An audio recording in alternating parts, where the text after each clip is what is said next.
As relações humanas são relações muito importantes para a nossa evolução. Se pudéssemos acompanhar o fluxo da história, veríamos como se deram nos idos tempos as transações. Quando alguém precisava de algo que não produzia, buscava com alguém que produzisse. Natural pensar que esse alguém também tivesse necessidade de coisas que outra pessoa produzia. Faziam-se trocas, o comércio era estabelecido através de trocas. Alguém que produzisse, por exemplo, grãos trocava com aquele que produzisse tecido, aquele que produzisse tecido precisava de alguém que produzisse metais. Era assim a transação. Com o passar do tempo, surgiu a moeda. Já não eram as coisas em si que eram trocadas, havia moedas. Cada grupo, cada lugar, cada país tratou de estabelecer a sua própria moeda. Madeiras caras, raras, perfumadas, com a qual se construíam peças que serviam de troca. Metais, metais caros, metais mais raros. Ao longo do tempo, foram cunhadas moedas e teve começo, no mundo do capital, a troca através da moeda. Desde então, o trabalho passou a ser remunerado, passamos a perceber algum dinheiro em função do trabalho que realizássemos. O trabalho passou a ter um preço. O trabalho por dia, por hora, por mês ou por ano recebia uma compensação da sociedade. Assim, fomos criando um sistema no mundo que, a partir dos regimes capitalistas, foi ficando insuportável. Porque uma coisa é eu ter bananas em casa e trocar com o vizinho que tem cocos. Ele tendo cocos pode trocar com alguém que tem arroz. Era mais fácil.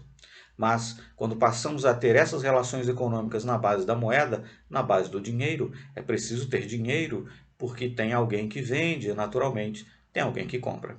A lei econômica da oferta e da procura estabelece que todas as vezes que eu tenho alguma coisa para vender, aparecerá alguém desejando comprar, ou sempre que eu tenha vontade de comprar alguma coisa, aparecerá quem queima a venda.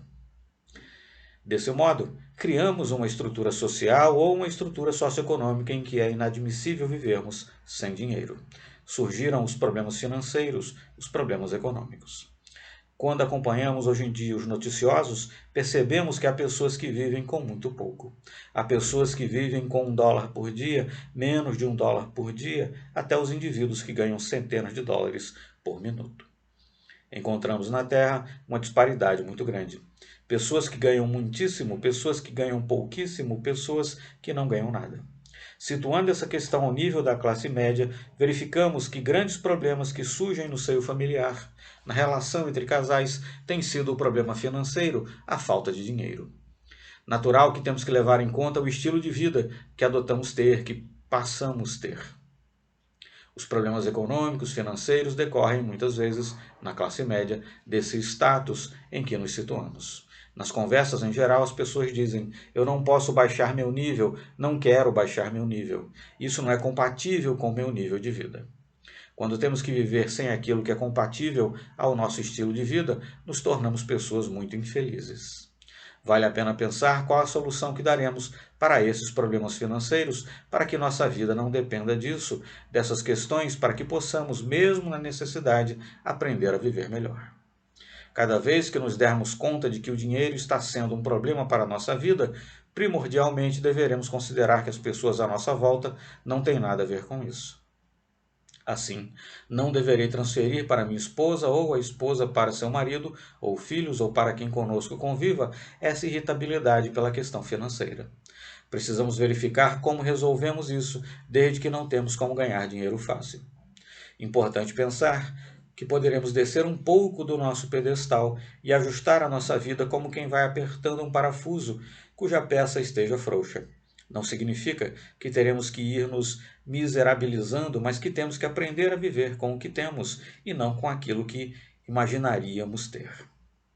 A doutora Maria Junqueira Smith, que publicou notáveis livros, num deles chamado A Família por Dentro, da editora Agir, escreveu que seria importante que aprendêssemos a educar nossos filhos com a alma de pobres. Ela não prescreve ensinar os filhos a ter almas pobres, mas a viver com alma de pobre, essa alma versátil que quando tem muito é feliz, quando tem pouco é feliz, do mesmo jeito.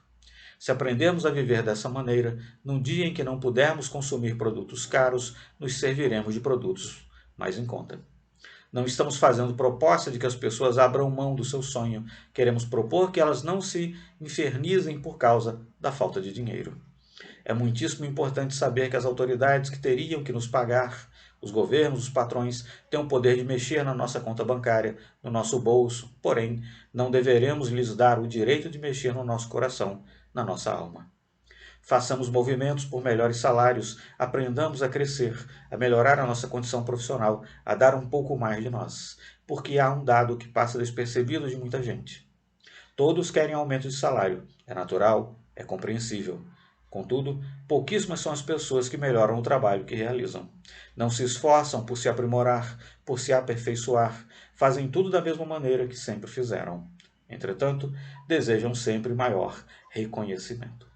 Há pessoas que fazem do seu trabalho profissional uma mesmice eterna. Os mesmos equívocos são cometidos, os mesmos erros de português, as mesmas limitações de sempre. No entanto, querem aumento de salário. Seria tão bom se pleiteássemos melhorias salariais na medida em que estejamos oferecendo à sociedade um melhor trabalho, algo melhor? Será importantíssimo que a nossa dificuldade financeira não recaia sobre os outros, seja um problema nosso. Vamos trabalhar, lutar, tendo muito cuidado com os movimentos que façamos em nome dessa dificuldade salarial. Quando pensamos, por exemplo, em parar de trabalhar, criamos um problema muito sério com aqueles que dependem do nosso trabalho, porque numa greve de professores não são os filhos dos ricos, dos governantes que sofrem, é o povo. Numa greve de médicos não são os ricos que sofrem, eles não precisam dos nossos médicos, têm os seus particulares, é o povo que sofre. Quando paralisa o serviço de transporte, quem precisa andar de ônibus? Não é o nosso patrão, não são os nossos governantes, é o povo. Nós vamos criando um débito, um karma coletivo com o povo, criando problemas com os que mais precisam de nós. A nossa disputa, a nossa briga, a nossa indisposição por causa do salário deveria ser com os nossos patrões, com os nossos governos, com as pessoas responsáveis pela nossa dificuldade. Desse modo, cuidar para que a nossa dificuldade financeira não se transforme num débito moral com a coletividade ou com outras pessoas, porque saberemos um dia quantas crianças desistiram da escola por nossa incúria como professor, quantos doentes morreram por nosso desejo de ganhar mais, quantas pessoas perderam concursos, oportunidades, porque não tiveram condução por causa da nossa vontade de ganhar melhor. Ganhar melhor, sim, mas dar também o nosso melhor.